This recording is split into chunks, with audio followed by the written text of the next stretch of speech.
बच्चों, good morning. कैसे हैं आप सब? उम्मीद करता हूं आप लोग बहुत अच्छे होंगे। तो चलो इसी के साथ हम लोग कंटिन्यू करते हैं। आज हम लोग सबसे इंपॉर्टेंट टॉपिक, केमिकल काइनेटिक्स का सबसे इंपॉर्टेंट टॉपिक आर्हेनियस इक्वेशन के बारे में पढ़ेंगे। आर्हेनियस इक्वेशन बहुत इंपॉर्टेंट है, चाहे आपका कोई भी कॉम्पिटिटिव एग्जाम हो, चाहे नीट हो, जेईई मेंस हो, एडवांस हो, इसमें आपका हर साल यूं या अल्टरनेट आप बोल सकते हो कि पूछा जाता है। इवन आपके बोर्ड के एग्जाम में भी पूछा जाता है। तो बहुत महत्वपूर्ण टॉपिक है, इसको मन लगा कर सीखने की जरूरत है। लेकिन आर्हेनियस इक्वेशन तक पहुंचने में या उसको समझने में आपको कुछ शुरुआत में थ्योरीज को पढ़ना पड़ेगा, शुरुआत में कुछ टॉपिक्स को पढ़ना पड़ता है। जैसे आपको पहले जानना पड़ेगा कि कॉलिजन थ्योरी क्या है, आपको जानना होगा थ्रेशोल्ड एनर्जी क्या है, आपको जानना होगा कि एक्टिवेशन एनर्जी क्या है, तब जाकर के हम समझ पाएंगे आर्हेनियस इक्वेशन। तो पहले हम लोग जानेंगे कॉलिजन थ्योरी। जैसा कि मैंने यहाँ पे हेडिंग लगाया है कॉलिजन थ्योरी। अब सवाल ये कि सर कॉलिजन थ्योरी क्या है? पहले कॉलिजन थ्योरी के बारे में एक दो लाइन मैंने पहले आपको समझाता हूँ। कॉलिजन जो थ्योरी है वो आर्हेनियस और वांट ऑफ के द्वारा दिया गया है। आर्हेनियस और वांट ऑफ दो अलग अलग साइंटिस्ट के द्वारा ये थ्योरीज दिया गया है, कॉलिजन थ्योरी। ठीक है। कॉलिजन थ्योरी का जो दूसरा इंपॉर्टेंट लाइन वो ये है कि कॉलिजन थ्योरी सिर्फ और सिर्फ बाइमॉलिक्यूलर गैसियस रिएक्शन के लिए एप्लीकेबल है। मतलब इस थ्योरी में जितनी भी बातें अगर हम बोलेंगे वो किसके लिए एप्लीकेबल है? गैसियस फेज रिएक्शन, और गैसियस फेज रिएक्शन में बाइमॉलिक्यूलर रिएक्शन, मतलब जिसमें दो मॉलिक्यूल, दो डिफरेंट मॉलिक्यूल, उस चीज के लिए बस एप्लीकेबल है। क्लियर है यहां तक? अच्छा, अब समझना ये हमारे लिए जरूरी है कि सर कॉलिजन थ्योरी होता क्या है। तो कॉलिजन थ्योरी हम लोग समझते हैं। देखो, कॉलिजन थ्योरी के अकॉर्डिंग कॉलिजन थ्योरी कहता है कि कोई भी केमिकल जो रिएक्शन होता है, कोई भी केमिकल रिएक्शन, उसमें रिएक्टेंट के मॉलिक्यूल्स आपस में कोलाइड करते हैं, टकराते हैं। मतलब किसी भी केमिकल रिएक्शन में रिएक्टेंट मॉलिक्यूल आपस में कोलाइड करता है, टकराता है, और टकराने के कारण पुराने बॉन्ड टूटते हैं और नए बॉन्ड का फॉर्मेशन होता है, जिससे प्रोडक्ट का फॉर्मेशन हो जाता है। ऑब्वियस है, पुराने बॉन्ड टूटेंगे, नए बॉन्ड बनेंगे। केमिकल रिएक्शन इसी को तो कहते हैं। केमिकल रिएक्शन का मतलब क्या होता है? कुछ चीज बदलाव आना चाहिए, चेंज होना चाहिए। और चेंज अगर हमको दिख रहा है, इसका मतलब केमिकल रिएक्शन हुआ है। तो चेंज दिखने के लिए क्या होना पड़ेगा? पुराने बॉन्ड को टूटने पड़ेंगे, नए बॉन्ड को बनना पड़ेगा। तो होता क्या है कि कॉलिजन थ्योरी के अकॉर्डिंग कि रिएक्टेंट मॉलिक्यूल आपस में टकराता है, कोलाइड करता है, और टक्कर के कारण जो एनर्जी इन्वॉल्व होता है, वो एनर्जी जो गिवन बॉन्ड है उस बॉन्ड को तोड़ देता है, और कुछ बॉन्ड फॉर्म कर जाता है, बन जाता है। सही है। इस तरह से प्रोडक्ट का फॉर्मेशन होता है, ऐसा कॉलिजन थ्योरी कहता है। कॉलिजन थ्योरी ये भी कहता है कि सारे कॉलिजन प्रोडक्ट के फॉर्मेशन के लिए जिम्मेदार नहीं होता है। मतलब कॉलिजन हुआ, प्रोडक्ट बन जाए, ऐसा पॉसिबल नहीं है। आप ऐसे समझो, थोड़ा केमिस्ट्री से हटकर मैं आपको समझाता हूं। आप ऐसे समझो कि हर कहीं पे, हर जगह पे दो जो चीज है वो आपस में टकराता है। बस का ट्रक के साथ टक्कर होता है, साइकिल का बाइक के साथ टक्कर, ये तो आम बात है, हमेशा हर जगह होता रहता है। तो क्या हर टक्कर इफेक्टिव होता है? हर टक्कर के कारण क्या कुछ चीज बदल जाता है, नक्शा बदल जाता है? कई बार क्या होता है, टक्कर इतना कमजोर होता है, इतना स्लो होता है कि पता ही नहीं चलता है कि टक्कर हुआ है या नहीं हुआ है। कई बार टक्कर ऐसा होता है कि गाड़ी का जो नक्शा है, जो गाड़ी का शेप, वो बदल जाता है। तो मतलब समझ में आता है कि हाँ, कुछ नया बना है, मतलब प्रोडक्ट का फॉर्मेशन हुआ है। तो यही चीज मैं आपको कह रहा हूं कि सारे कॉलिजन, रिएक्टेंट मॉलिक्यूल कोलाइड करता है, प्रोडक्ट का फॉर्मेशन होता है, ऐसा सही है। लेकिन सारे कॉलिजन के बाद प्रोडक्ट का फॉर्मेशन बन जाए, ऐसा पॉसिबल नहीं है, ऐसा संभव नहीं है, ऐसा नहीं होता है हर बार। बल्कि कॉलिजन थ्योरी में डिफाइन किया गया कि कॉलिजन दो प्रकार का होता है। एक होता है इफेक्टिव कॉलिजन, एक होता है ineffective collision. Effective, ineffective. Effective collision उसको कहेंगे जो प्रोडक्ट के फॉर्मेशन के लिए जिम्मेदार हो। मतलब कि दो मॉलिक्यूल आपस में टकराए और टकराने के बाद प्रोडक्ट का फॉर्म कर दे, उसको हम लोग बोलेंगे इफेक्टिव कॉलिजन। और दो मॉलिक्यूल आपस में टकराए और प्रोडक्ट का फॉर्मेशन नहीं करे, उसको बोलेंगे इनइफेक्टिव कॉलिजन। तो इसका मतलब ये हुआ कि रिएक्टेंट मॉलिक्यूल जब आपस में टकराते हैं और प्रोडक्ट का फॉर्मेशन करेगा, तो प्रोडक्ट का फॉर्मेशन वही कर सकता है, प्रोडक्ट का फॉर्मेशन वही कर सकता है जिनके बीच में इफेक्टिव कॉलिजन हुआ हो। इफेक्टिव कॉलिजन, ऐसा कॉलिजन थ्योरी कहता है। ये कॉलिजन थ्योरी आपका है। लेकिन आपके मन में एक सवाल और भी ये आ रहा होगा कि सर इफेक्टिव कॉलिजन और इनइफेक्टिव कॉलिजन को डिफाइन करने के लिए हम लोग क्या पैरामीटर्स यूज करते हैं, कैसे हम समझ पाएंगे कि इफेक्टिव कॉलिजन है या इनइफेक्टिव कॉलिजन है। तो इसको भी आप लोग अच्छे से थोड़ा समझेंगे। जैसे एक एनर्जी वेरिएंट डिफाइन किया जाता है, ऐसा समझो रिएक्टेंट मॉलिक्यूल के पास एक अपना एनर्जी होता है, हर लोगों के पास एक अपना एनर्जी है, रिएक्टेंट मॉलिक्यूल के पास भी क्या अपना एनर्जी है। तो जब रिएक्टेंट मॉलिक्यूल जब टकराने जाता है, टक्कर करने जाता है, कॉलिजन करने जाता है आपस में, तो उनके पास जो एनर्जी है, अगर वो एनर्जी, एक एनर्जी वेरिएंट डिफाइन किया है, अगर वो एनर्जी इतना हो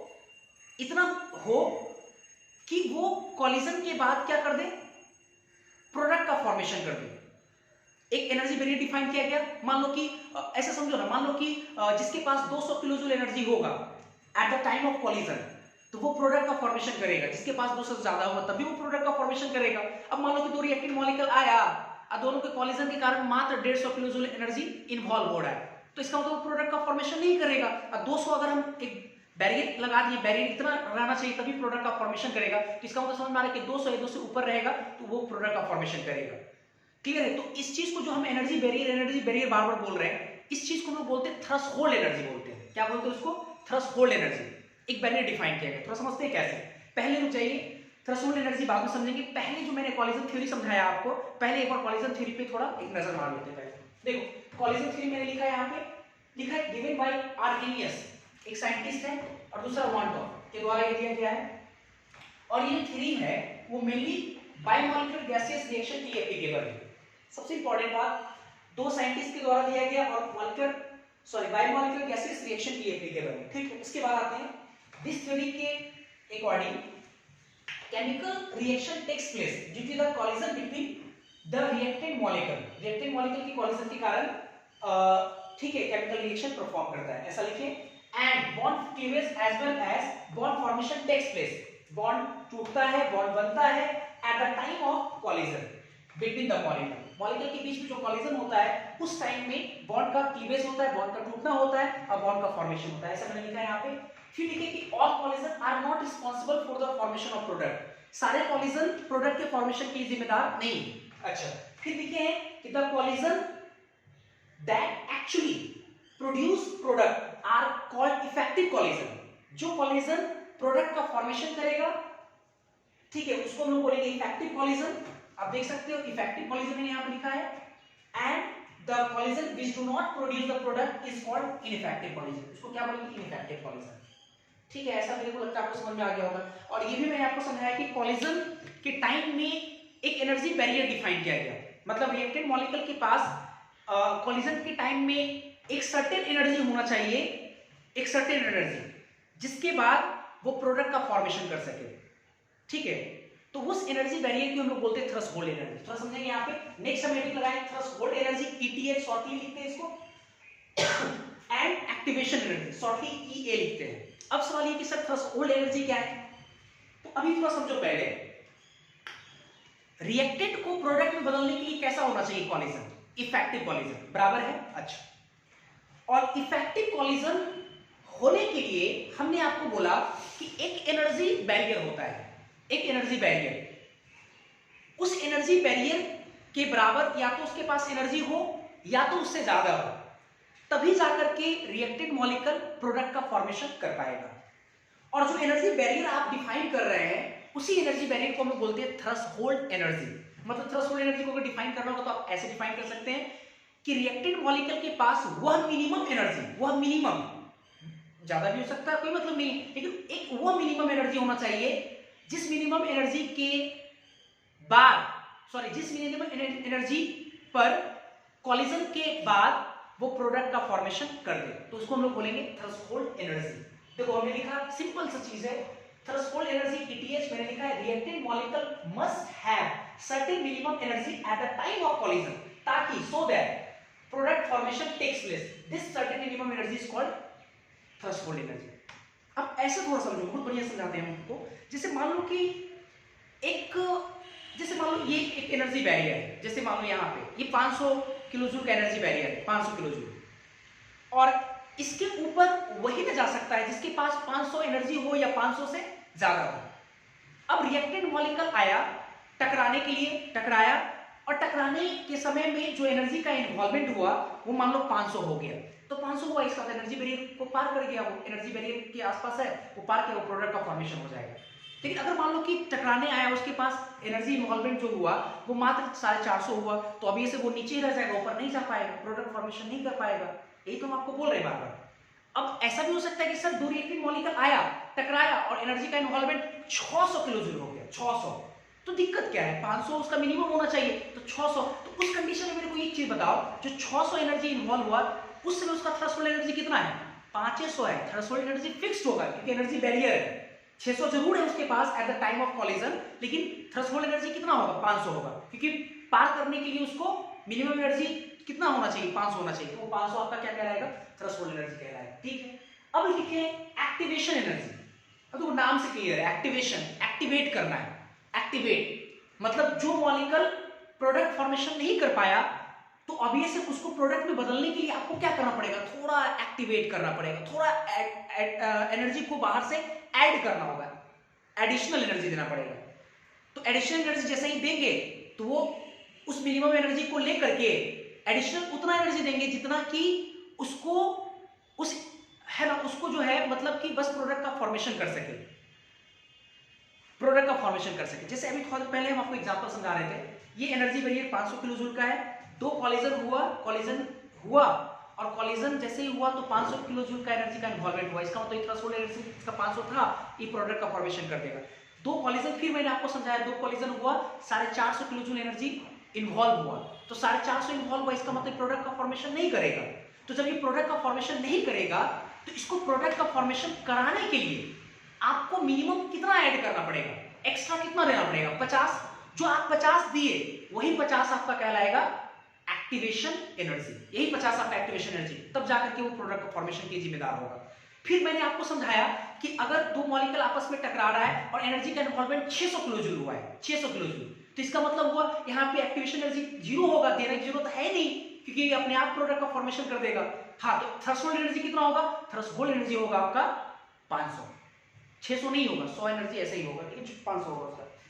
तो देखो मैंने लिखा reactive molecule must have certain minimum energy at the time of collision ताकि प्रोडक्ट फॉर्मेशन टेक्स प्लेस, वह मिनिमम एनर्जी जिसके बाद कोई रिएक्टिव मॉलिक्यूल प्रोडक्ट का फॉर्मेशन कर दे, उस मिनिमम सर्टेन एनर्जी को हम लोग क्या बोलते हैं, थ्रेशोल्ड एनर्जी। फिर लिखे द एडिशनल एनर्जी, एडिशनल मतलब एक्स्ट्रा एनर्जी रिक्वायर्ड, जरूरत हो किसके द्वारा, रिएक्टिव मॉलिक्यूल के द्वारा, क्यों जरूरत हो, ताकि so that product formation takes place, ताकि प्रोडक्ट का फॉर्मेशन कर सके, इज कॉल्ड एक्टिवेशन एनर्जी। ठीक है, यहां से अगर एक फॉर्मूला हम लोग देखें, क्या हम लिख सकते हैं ETH, मतलब ये क्या है, थ्रेशोल्ड एनर्जी, ETH मतलब थ्रेशोल्ड एनर्जी बराबर होगा, हर रिएक्टेंट मॉलिक्यूल के पास एक अपना एनर्जी होता है, तो एक्चुअल एनर्जी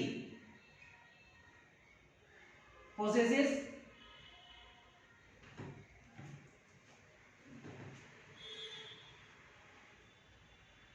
by reactant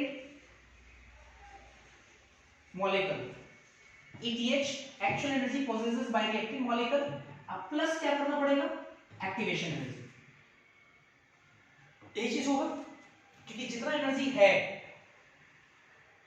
अगर देखो ETH थ्रेशोल्ड एनर्जी, तो actual energy possesses bye reactant molecule, तो रिएक्टेंट मॉलिक्यूल के पास अगर थ्रेशोल्ड एनर्जी के बराबर तो ये दोनों बराबर हो गया, लेकिन अगर इससे कम है, अगर ETH कम है तो आपको एडिशनल एनर्जी जोड़ना पड़ेगा, जिसको एक्टिवेशन एनर्जी कहते हैं EA, तब जाकर ये फार्मूला बनेगा, ETH जो होगा वो बराबर होगा actual energy possesses bye reactant molecule और प्लस एक्टिवेशन एनर्जी EA, ये एक फार्मूला है।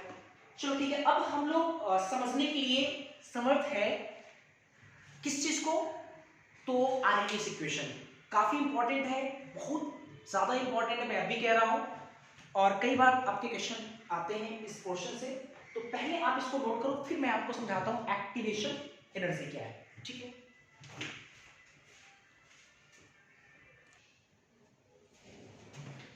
चलो हम लोग इसके बाद हम लोग देखेंगे आरएनएस इक्वेशन, हेडिंग लगाएंगे सबसे पहले हम लोग,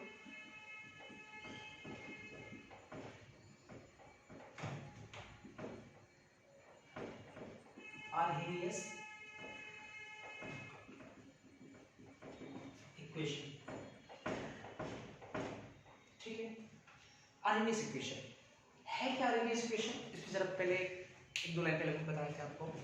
आर्हेनियस इक्वेशन, देखो आर्हेनियस इक्वेशन एक मैथमेटिकल रिलेशनशिप है, एक मैथमेटिकल रिलेशनशिप है जो ये बताता है कि रेट कांस्टेंट टेम्परेचर के साथ कैसे वेरी करता है। देखो रेट कांस्टेंट फिर हम लोग पहली क्लास में ही आ गए, केमिकल काइनेटिक्स का पहला या दूसरा क्लास में मैंने आपको सिखाया था कि जो के होता है रेट कांस्टेंट वो सिर्फ टेम्परेचर पर डिपेंड करता है, टेम्परेचर पे डिपेंड करता है। और मैंने साथ ही साथ ये भी कहा था कि टेम्परेचर प्लस कैटलिस्ट के नेचर पर डिपेंड करता है, कैटलिस्ट पे डिपेंड करता है। खैर टेम्परेचर वाला भी हिसाब किताब लेके चलते हैं। तो मैंने आपको सिखाया था कि rate constant depends upon the temperature. अब वो टेम्परेचर के साथ कैसे डिपेंड करता है, किस प्रकार से वेरिएशन होता है टेम्परेचर और रेट कांस्टेंट के बीच में, इस चीज को बताने का काम आर्हेनियस साहब ने किया था। इसलिए उनके सम्मान में हम लोग कहते हैं उसको आर्हेनियस इक्वेशन। मतलब एक मैथमेटिकल रिलेशनशिप इन्होंने डेवलप किया था, मतलब Arrhenius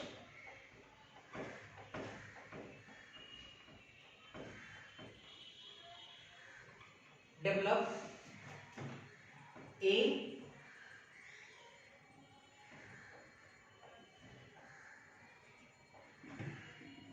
mathematical relationship which shows the variation of rate constant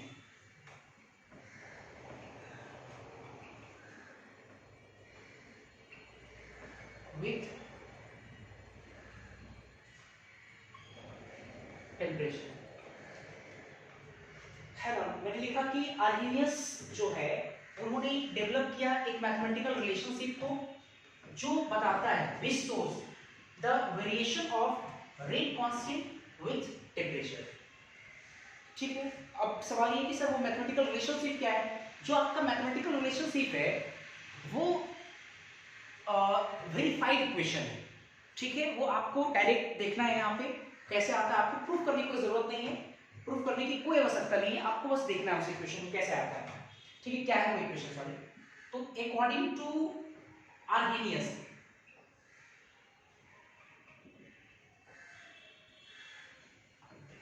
Arrhenius equation क्या है? k बराबर a एक्सपोनेंशियल e के power minus a upon RT यही आपका क्या है? Arrhenius equation. k बराबर a e के power minus a upon RT। आप इसको एकदम दिमाग में इसको छाप लो। k रेट कांस्टेंट पहले जानते हैं, k बराबर a e के power minus a upon RT। अब यहाँ कौन क्या है मैं लिखता हूँ पहले हियर। k जो आपका है ये है रेट कांस्टेंट, पहले से हम लोग जानते हैं रेट कांस्टेंट, ठीक है। अच्छा इसके बाद a क्या है? a आपका है, अब ये से आर्हेनियस कांस्टेंट बोल सकते हैं हम लोग, Arrhenius constant.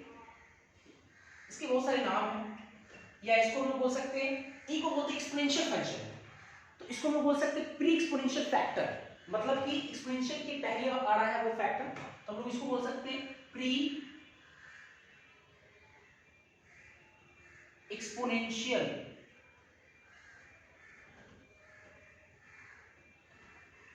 Factor.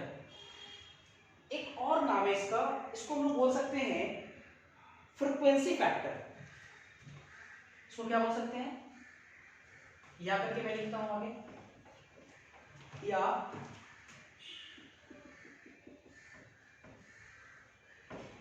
Frequency factor भी कहते हैं, ठीक है। ए को ई तो आपका एक्सपोनेंशियल है, ये क्या है आपका? ये विथआउट पहले ही पढ़े हम लोग, क्या है? Activation energy, activation energy R पहले से हम लोग वाकिफ है, क्या है, यूनिवर्सल गैसियस कांस्टेंट। आर का ढेर सारा वैल्यू आपको पता होगा, 8.314 जूल पर मोल पर केल्विन, 2 कैलोरी पर मोल पर केल्विन। कैलोरी में अगर देखा जाए एटीएम में 0.0821 सबको याद होगा, ठीक। इसके बाद देखते हैं जरा, ये हो गया, आर हो गया, टी। टी आपका है टेम्परेचर, नहीं, एब्सोल्यूट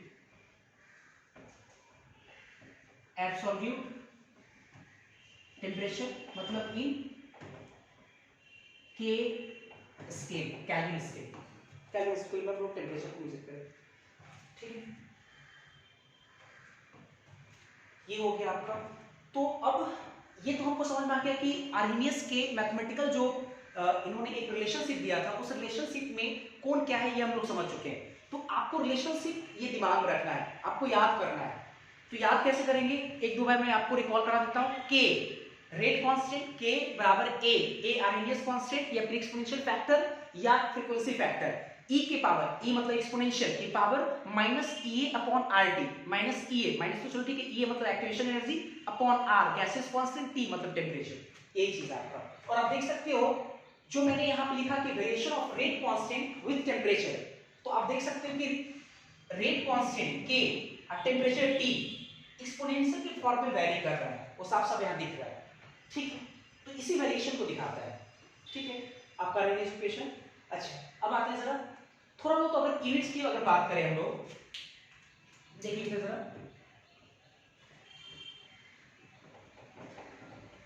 यूनिट्स जैसे अगर हम लोग ई की यूनिट्स की बात करें,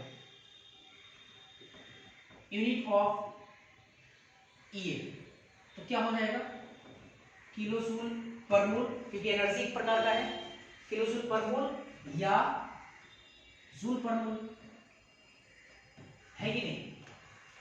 अगर हम लोग के का तो पहले से हम लोग को यूनिट पता है, के का यूनिट है ना। अच्छा एक यूनिट की अगर हम लोग बात करें, यूनिट ऑफ ए, तो मेरा ये कहना है कि यूनिट ऑफ ए जो होगा ना वो यूनिट ऑफ के बराबर है। कैसे, आप यूनिट एंड डायमेंशन पढ़े हुए फिजिक्स में।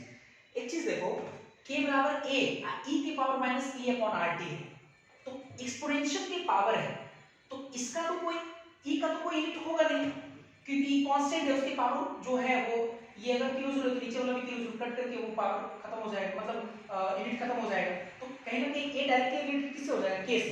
तो जो यूनिट ए का होगा वही यूनिट के का होगा। और यूनिट ऑफ के कितना हम लोग पढ़े, आपको याद होगा इन जनरल, मोल पर लीटर के पावर 1 माइनस n और पर सेकेंड, ऐसा कुछ हम लोग पढ़े पहले, ठीक। और टेम्परेचर का तो हम लोग पहले पता है, आर का भी हम लोग को पहले पता है, आर का तो खैर यूनिट ऑफ ए और यूनिट ऑफ ए चले गए, ठीक। इसके बाद देखते हैं जरा, अब देखो एक बात ये थोड़ा पहले समझते हैं। जैसे जो आपका आर्हेनियस इक्वेशन है, जैसा कि हम जो पढ़ रहे हैं यहाँ पे कि टेम्परेचर के साथ रेट कांस्टेंट कैसे वेरी करता है, ये मतलब टेम्परेचर को बदलेंगे रेट कांस्टेंट बदलेगा, ऐसा कुछ है।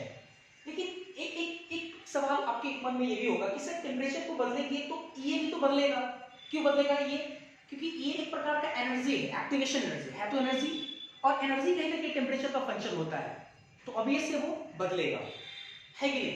तो लेकिन हमारे स्तर पे एक्टिवेशन एनर्जी और ए, पहले समझो थोड़ा बोलना क्या चाह रहे हैं, मतलब ए थोड़ा समझना है आपको यहां पे, A and A both depends किस पर जी, टेम्परेचर पे, both depends upon temperature, but we assume it is किसके लिए, ई और ए के लिए, इंडिपेंडेंट फ्रॉम टेम्परेचर। मतलब हम ये मानकर चलेंगे कि एनर्जी है, एनर्जी हमको पता है कि टेम्परेचर पर डिपेंड करता है, पर है भी है पहले काइनेटिक थ्योरी ऑफ गैसेस में, है कि नहीं, temperature directly proportional to kinetic energy होता है कि नहीं, तो हम लोग पहले ही पढ़ चुके हैं। लेकिन हम लोग अपने स्तर पे, हमारे स्तर में जो हम लोग 12th क्लास कर रहे हैं, 11th 12th क्लास कर रहे हैं, यहाँ पे वही आपसे क्वेश्चन या न्यूमेरिकल्स आपको बनाने के लिए दिया जाएगा जिसमें ये मानना चलता है कि वो टेम्परेचर इंडिपेंडेंट है। लेकिन आप अगर हायर क्लासेस में जब जाओगे तो हायर क्लासेस में आपको पढ़ना है कि एक्टिवेशन एनर्जी टेम्परेचर का फंक्शन होता है और वहाँ पे वेरिएशन बहुत अलग तरीके से होता है। तो आपको यहाँ जानना नहीं है, आप यहाँ मान के चले कि हम यहाँ आके लिखे ये एंड ए भी आपका क्या होगा, टेम्परेचर डिपेंडेंट होगा, both depends upon temperature, but we assume it is independent from temperature. मान के चलिए टेम्परेचर से क्या है, इंडिपेंडेंट है, इतना मान के चलेंगे। अब आते हैं जरा नाउ, ये तो इसका जो ये बेसिक जो इंफॉर्मेशन था, मैंने वो बेसिक इंफॉर्मेशन यहाँ पे मैंने आपको दिखा दी। अब आते हैं जरा नाउ, ठीक। तो ऐसा तो पहले तो जगह नहीं है, अब इसको थोड़ा सा आपको आगे सिंप्लीफाई करना है, तो आप पहले यहाँ से लेकर यहाँ तक नोट करो, फिर हम लोग देखते हैं यहाँ से क्या करेंगे, ठीक।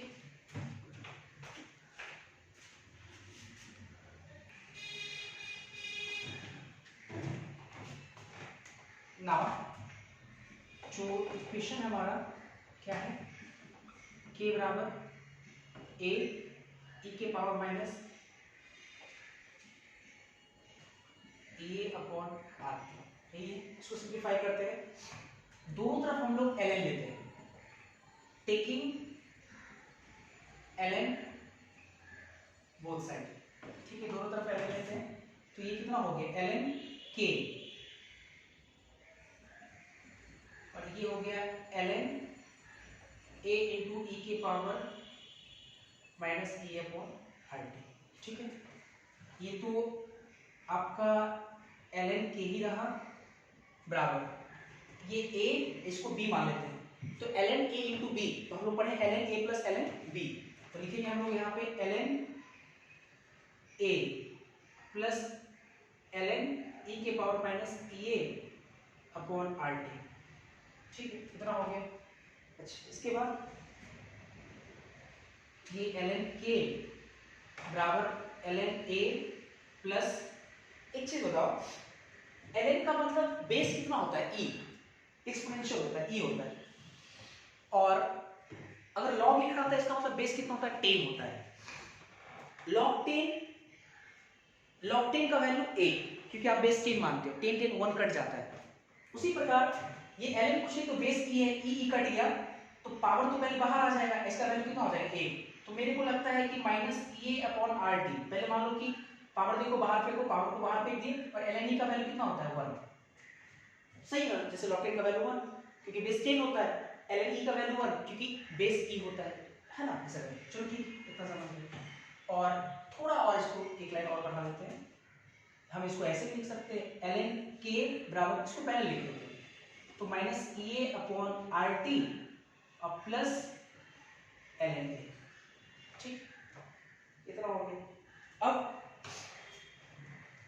जैसा कि हम पढ़े कि आर्गेनियस इक्वेशन जो है वो बताता है टेम्परेचर के साथ टेम्परेचर के साथ रेट कांस्टेंट कैसे वैरी करता है।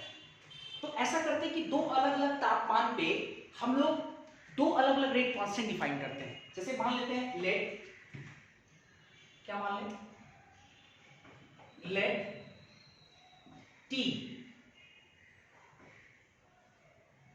बराबर T1 केल्विन,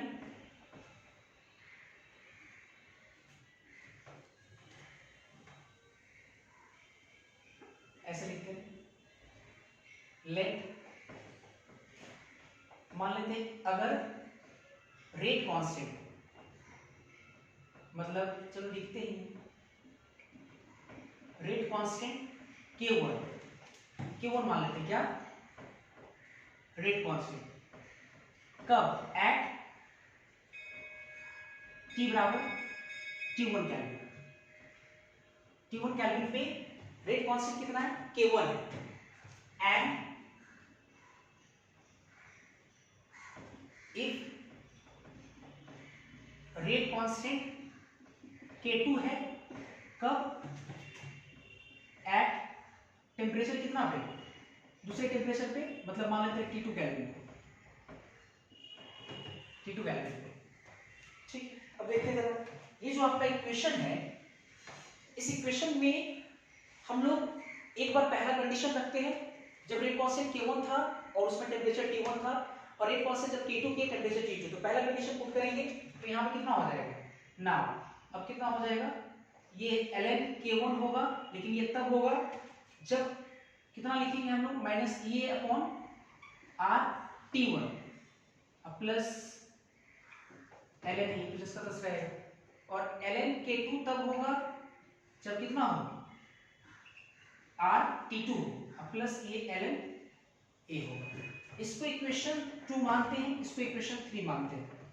इस इक्वेशन 1 को थोड़ा ध्यान रखिए कैसे रहेगा, है ना। चलो देखते हैं। अब क्या करते हैं कि तीसरे में से दूसरे को घटाते हैं, तो LHS को LHS के साथ घटाएंगे, तो ln K2 minus ln K1 बराबर इसमें से तो minus EA RT2 ln A minus ये वाला तो minus EA RT1 plus ln A। मेरे को लगता है ये दोनों कैंसिल हो जाएगा, तो हमारे पास बचेगा कितना, अच्छा इसको देखो ln A minus ln B, तो कितना लिख सकते हैं ln K2 बटा K1 बराबर, इन दोनों में क्या कॉमन है, इन दोनों में ये कॉमन है अपॉन R कॉमन है, ये तो यहाँ माइनस है तो माइनस में से प्लस हो जाएगा, तो पहले आ जाएगा 1 बटा T1 बच जाएगा यहाँ पे, और माइनस 1 बटा T2 बच जाएगा, यही होगा ना। और कई बार आपको मैं कहता हूँ कि लॉग का काफी ज्यादा गुण वाला होता है, तो ln को जैसे ही हम लोग लॉग में बदलेंगे, ln को लॉग में 2.303 से मल्टीप्लाई करेंगे और उधर चला जाएगा, तो ये हो जाएगा आपका log K2 बटा K1 अब बराबर ये 2.303 R 1 बटा T1 और माइनस 1 बटा T2। अब देखो ये जो इक्वेशन है ये काफी महत्वपूर्ण है, वेरी वेरी इंपॉर्टेंट। अब ये इक्वेशन कब लगाएंगे हम लोग, ये इक्वेशन अगर अच्छे से देखिए ये कब लगाएंगे हम लोग, ये हम लोग तब लगाएंगे जब एक टेम्परेचर पे रेट कांस्टेंट दिया हुआ है, दूसरे टेम्परेचर पे आपको रेट कांस्टेंट पूछ रहा है, या दो रेट कांस्टेंट दिया हुआ है, एक टेम्परेचर दिया हुआ है, दूसरा टेम्परेचर पूछ रहा है कि रेट कांस्टेंट कितना कब होगा, किस टेम्परेचर पे होगा, तो हम लोग ये लगाएंगे। और ये फॉर्मूला जहां पहचाना है, अब ये फॉर्मूला अगर देखा जाए 11 से पढ़े तो 3-4 बार पढ़ लिए, थोड़ा सा बस बदलाव है। क्या बदलाव है, अच्छा जब हम लोग इक्विलिब्रियम कांस्टेंट पढ़े होंगे, सॉरी इक्विलिब्रियम जब पढ़े थे केमिकल इक्विलिब्रियम, तो यहाँ K2 K1 इक्विलिब्रियम कांस्टेंट होता था, यहाँ पे क्या होता था आपका डेल्टा H होता था 2.303 R 1 बटा T1 माइनस 1 बटा T2। यही चीज जब हम लोग सॉल्यूशन चैप्टर पढ़े तो यहाँ पे P2 P1 होता था, पार्शियल प्रेशर P2 P1, यहाँ पे डेल्टा H वेपराइजेशन, यहाँ 2.303 R ये सब सेम रहता था। आज फिर हम लोग एक नया चैप्टर पढ़ रहे हैं केमिकल काइनेटिक्स, तो उस चैप्टर में देखो लास्ट में हम लोग जो इक्वेशन लाए आरएनएस इक्वेशन वो सब मिलता जुलता है, क्या है इसमें बस थोड़ा सा बदलाव है, एक्टिवेशन एनर्जी हो जा रहा है एंथैल्पी की जगह पे। तो क्या है log K2 बटा K1 बराबर activation energy E upon 2.303 R bracket के अंदर 1 बटा T1 माइनस 1 बटा T2। और ध्यान देने वाली बात ये है, कई बार आप कंफ्यूज हो गए, ऊपर में देखो K2 बटा K1 है, तो आप यहाँ पे T1 माइनस T2 कर रहे हैं, एक चीज ध्यान रखना है, final minus initial minus final हो रहा है, ये ध्यान रखना 1 बटा में करके, तो इसको याद रखने का तरीका ऐसा। क्लियर है, मेरा ख्याल है आपको समझ में आ रहा होगा। तो ये आपका इक्वेशन इंपॉर्टेंट है, इसको ध्यान लगा करके आपको याद रखना, आरएनएस इक्वेशन log K2 बटा K1 बराबर ये अपॉन 2.303 R अंडर ब्रैकेट 1 बटा T1 माइनस 1 बटा T2। ठीक, ये ध्यान रखना है अपने को। तो पहले आप इसको नोट करें, फिर इसको हम आगे बढ़ाते हैं।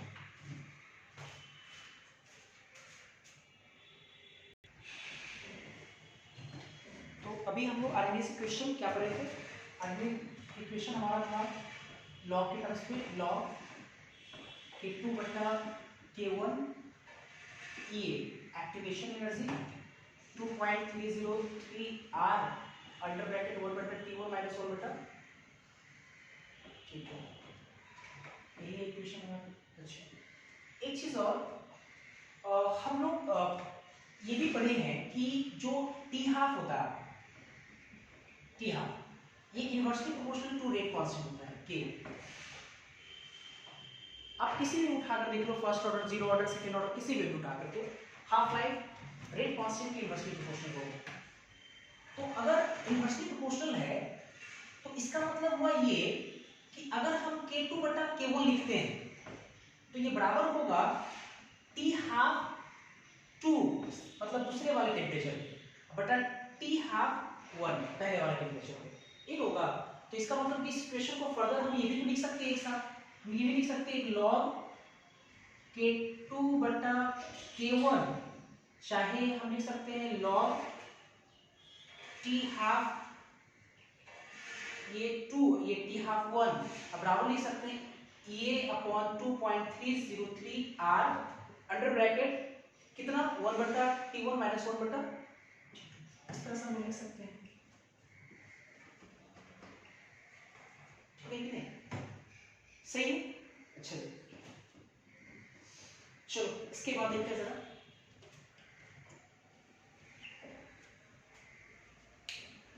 अच्छा एक चीज बताओ, अभी जो हम लोग अर्लीस्ट इक्वेशन जो मैथमेटिकल रिलेशनशिप पढ़े थे वो क्या था, k बराबर a e के power minus e upon RT। तो आपका उसमें जो e के पावर एक्सपोनेंशियल के पावर माइनस e अपॉन जो RT है वो एक खास तरह का फिजिकल सिग्निफिकेंस दिखाता है, उसका एक है ना भौतिक तौर पे एक महत्व है उसका, क्या महत्व है, क्या उसका मीनिंग क्या है, इस पर हम लोग बात करेंगे। और उस पर बहुत सारे क्वेश्चंस भी आपके असाइनमेंट में फ्रेम किया हुआ है। जैसे मैं ये कहना चाह रहा हूँ कि e के power minus EA upon RT जो है, हम लोग जो पढ़े हैं थोड़े पहले, के बराबर a e के power minus E upon RT, ये जो आपका ये जो छोटा सा जो टर्म है, ये टर्म बताता है बढ़िया से fraction of molecules having energy greater than equal to ETH, ये बताता है। E के power minus E upon RT जो एक टर्म है, इस टर्म का एक अपना फिजिकल सिग्निफिकेंस है।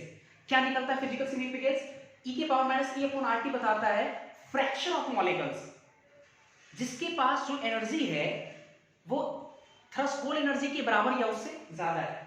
Fraction of molecules having energy greater than equal to ETH। अब इसी को थोड़ा सा अगर हम लोग तोड़े तो फ्रैक्शन का मतलब क्या होता है, कितने में निकलता है, फ्रैक्शन एक में निकलता है।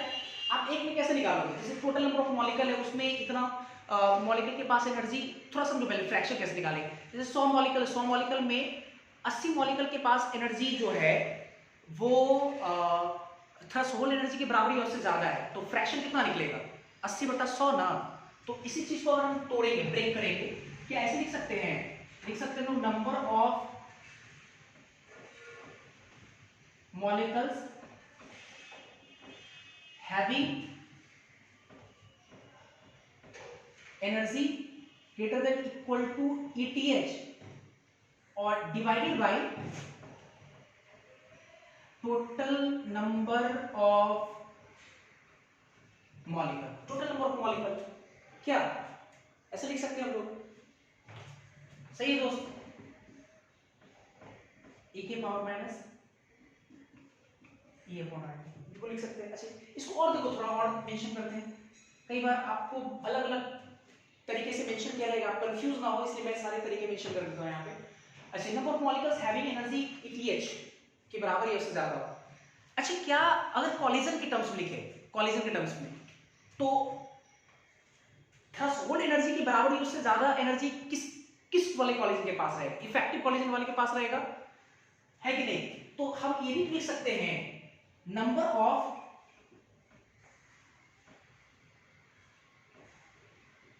इफेक्टिव कॉलिजन बटा टोटल नंबर ऑफ कॉलिजन। एक चीज देखो ना जरा, जिसके पास एनर्जी थ्रेशोल्ड एनर्जी के बराबर या उससे ज्यादा हो, तो ऐसा क्या मॉलिक्यूल है, मॉलिक्यूल ऐसा कौन सा है जिसके साथ इफेक्टिव कॉलिजन हो रहा है, तो नंबर ऑफ इफेक्टिव कॉलिजन बटा टोटल नंबर ऑफ कॉलिजन लिख दिए। अच्छा और देखो इसको ऐसे भी लिख सकते हो, कैसे लिख सकते हैं इसको, एक तरह से अगर हम चाहें तो इसको ऐसे लिख सकते हैं नंबर ऑफ, कुछ किताबों में इस तरह से लिखा हुआ molecule in activated state divided by total number of molecule. Activated का मतलब क्या हुआ, जो मॉलिक्यूल एक्टिवेट हो गया, एक्टिवेटेड स्टेट का मतलब हुआ कि जो मॉलिक्यूल थ्रेशोल्ड एनर्जी के बराबर या उसके पार कर गया। अरे इसी चीज को हम लोग दूसरे तरीके से लिखे हैं, आप number of molecules having energy threshold energy के बराबर या उससे ज्यादा लिखो, चाहे लिख सकते हैं number of molecules in activated state, जो एक्टिवेटेड स्टेट में चला गया अर्थात जो प्रोडक्ट में चला गया। तो number of molecules in activated state divided by total number of molecule. तो आप कई तरीके से इसको लिख सकते हो, किसी भी फॉर्म में क्वेश्चन में लिखा मिल सकता है आपको, सबका मीनिंग सेम है, वो सब एक ही चीज है, -E/RT, ये आपको दिखाता है। क्लियर, इस तरीके से ध्यान रखेंगे। तो ये जाकर के आपका आरएनएस इक्वेशन ये यहाँ पे रहा। अच्छा, ग्राफ क्या पढ़ाए, ठीक, ग्राफ वगैरह आपको आ जाएगा, खैर रहने दो। तो आज के लिए हम इतना ही रहने देते हैं, अगली क्लास में मिलते हैं। इसमें बहुत सारे क्वेश्चंस है आपके असाइनमेंट में, आप एक्सरसाइज 3 में अगर ढूंढोगे तो एक्सरसाइज 3 में आपको ऐसा क्वेश्चन मिलेगा, शुरुआत में ही वो 4-5 क्वेश्चन इसमें फ्रेम किया हुआ है, तो आप लोग जाकर के घर पे बनाएं। और हाँ, आपके असाइनमेंट में 48 के बाद जो टेम्परेचर वाला उसमें भी 2-3 क्वेश्चन आपका बनेगा आरएनएस इक्वेशन से, तो आप उसको बनाएं, असाइनमेंट के क्वेश्चन को बनाएं और इसको अच्छे से पढ़ें। अगली क्लास में मैं आपको इस पे क्वेश्चन कराऊंगा। Okay, thank you.